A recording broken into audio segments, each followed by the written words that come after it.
Hi everyone, welcome back to my channel Geetashree's Kitchen and Vlogs. I hope you all are doing good.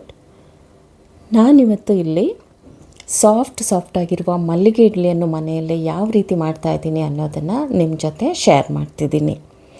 So ಹಾಗಾದರೆ ಬನ್ನಿ ನೋಡುವ. ಇದಕ್ಕೆ ನಾನಿಲ್ಲಿ ಬೇಕಾಗಿರುವಂಥ rice ಉದ್ದಿನ ಬೇಳೆಗಳನ್ನೆಲ್ಲ ಮೊದಲೇ ಸೋಕ್ ಮಾಡಿ ಇಟ್ಕೊಳ್ತಾ ಇದ್ದೀನಿ. ನೋಡಿ, ಇಲ್ಲಿ ನಾನು 2 ಕಪ್ ರೈಸ್, ಅದಕ್ಕೆ ಒಂದು 3/4 ಕಪ್ ಆಗುವಷ್ಟು ಉದ್ದಿನ ಬೇಳೆ, 1/4 ಕಪ್ ಮೆಂತೆ ನೀರಲ್ಲಿ ಚೆನ್ನಾಗಿ ತೊಳೆದು 2-3 ಸಲ ನೀರಲ್ಲಿ ಚೆನ್ನಾಗಿ ತೊಳೆದು ನೆನೆಯಲಿಕ್ಕೆ ಇಡಬೇಕು.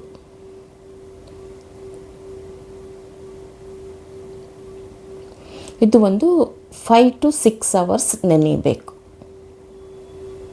ಹಾಗೆಯೇ ಇಲ್ಲಿ ಸಾಬುದಾನ ಒಂದು ಅರ್ಧ ಕಪ್ ಸಾಬುದಾನ, ಅದನ್ನು ನೀರಿನಲ್ಲಿ ಚೆನ್ನಾಗಿ ತೊಳೆದು ಅದನ್ನು ಕೂಡ ಸೇಮ್ ಟೈಮಲ್ಲೇ ನಾವು ನೆನೆಸಿಡಬೇಕು. 5 hours ನೆನೆಯಲಿಕ್ಕೆ ಹಾಗೆ ನಾನು ಬಿಡ್ತಾಯಿದ್ದೀನಿ. ನಾನಿಲ್ಲಿ ನೈಟ್ ನೆನೆಸಿ ಇಡ್ತಾಯಿದ್ದೀನಿ, ನಾಳೆ ಬೆಳಿಗ್ಗೆ ನನಗೆ ಇಡ್ಲಿ ಮಾಡಲಿಕ್ಕೆ.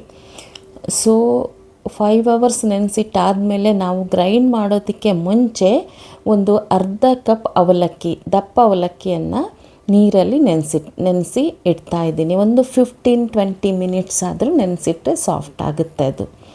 ಸೊ ಇವಾಗ ಎಲ್ಲ ಇಂಗ್ರೀಡಿಯೆಂಟ್ಸ್ ನಾವು ನೆನೆಸಿ ಆಗಿದೆ 5 hours ಬಿಫೋರ್. ಇವಾಗ ನಾನು ಅದನ್ನು ಚೆನ್ನಾಗಿ ಗ್ರೈಂಡ್ ಮಾಡ್ತಾಯಿದ್ದೀನಿ. ಸೊ ಇಲ್ಲಿ ಒಂದು 2-3 ಬ್ಯಾಚಲ್ಲಿ ನಾನು ಗ್ರೈಂಡ್ ಮಾಡ್ತಾಯಿದ್ದೀನಿ. ನೋಡಿಲ್ಲಿ ಅಕ್ಕಿ ಬೇಳೆ, ಅದಕ್ಕೆ ಸಾಬಕ್ಕಿ, ಹಾಗೆಯೇ ನೆನೆಸಿಟ್ಟಿರುವಂಥ ಅವಲಕ್ಕಿಯನ್ನು ಕೂಡ ಹಾಕ್ತಾಯಿದ್ದೀನಿ. ಇದು ಫಸ್ಟ್ ಬ್ಯಾಚ್ ನಾನು ರುಬ್ತಾ ಇರೋದು.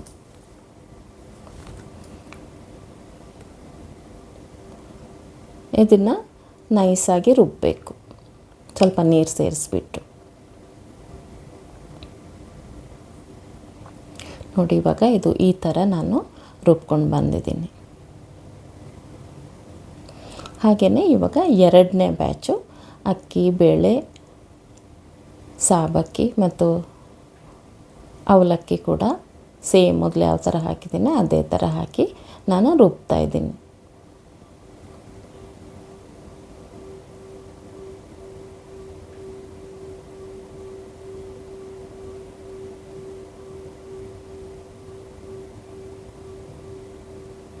ಹೀಗೆ ನಾನು 3 ಬ್ಯಾಚಲ್ಲಿ ಎಲ್ಲವನ್ನು ರುಬ್ಕೊಂಡಿದ್ದೀನಿ. ಅದ ನಂತರ ಈಗ ಚೆನ್ನಾಗಿ ಮಿಕ್ಸ್ ಮಾಡಬೇಕು. ಇವಾಗ ಯಾವುದೇ ಸಾಲ್ಟ್ ಹಾಕ್ತಾ ಇಲ್ಲ, ನಾನು ಚೆನ್ನಾಗಿ ಮಿಕ್ಸ್ ಮಾಡಿಬಿಟ್ಟು ಫರ್ಮೆಂಟೇಷನ್ಗೆ ಇಡ್ತಾಯಿದ್ದೀನಿ. ಇದು ಇವಾಗ ನಾನು ನೆಕ್ಸ್ಟ್ ಡೇ ಮಾರ್ನಿಂಗ್ ಇಡ್ಲಿ ಮಾಡಲಿಕ್ಕೆ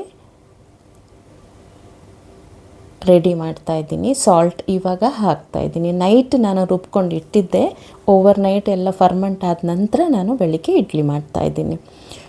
ಬೆಳಿಗ್ಗೆ ಉಪ್ಪು ಹಾಕಿ ಮಿಕ್ಸ್ ಮಾಡಿದ್ದೀನಿ. ಹಿಟ್ಟೆಲ್ಲ ಬ್ಯಾಟರ್ ಚೆನ್ನಾಗಿ ಬಂದಿದೆ. ಇವಾಗ ನಾನು ಒಂದು ಸ್ಟೀಮರಲ್ಲಿ ನೀರು ಹಾಕ್ಕೊಂಡು ನಾನು ಕುದಿಲಿಕ್ಕೆ ಇಟ್ಟಿದ್ದೀನಿ. ಹಾಗೆಯೇ ಇಡ್ಲಿ ಟ್ರೇಗೆ ಈ ಥರ ಎಣ್ಣೆಯಿಂದ ಗ್ರೀಸ್ ಮಾಡಿಕೊಂಡು ಸ್ಟೀಮರಲ್ಲಿ ಇಡಬೇಕು.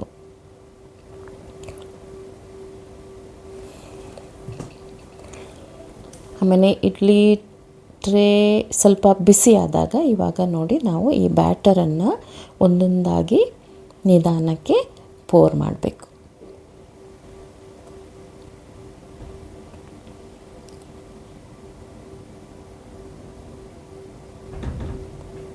ತುಂಬಾ ತಿನ್ನಾಗಿ ಇರಬಾರ್ದು, ಮೀಡಿಯಮ್ ಆಗಿ ದಪ್ಪ ಇರಬೇಕು ಬ್ಯಾಟರ್.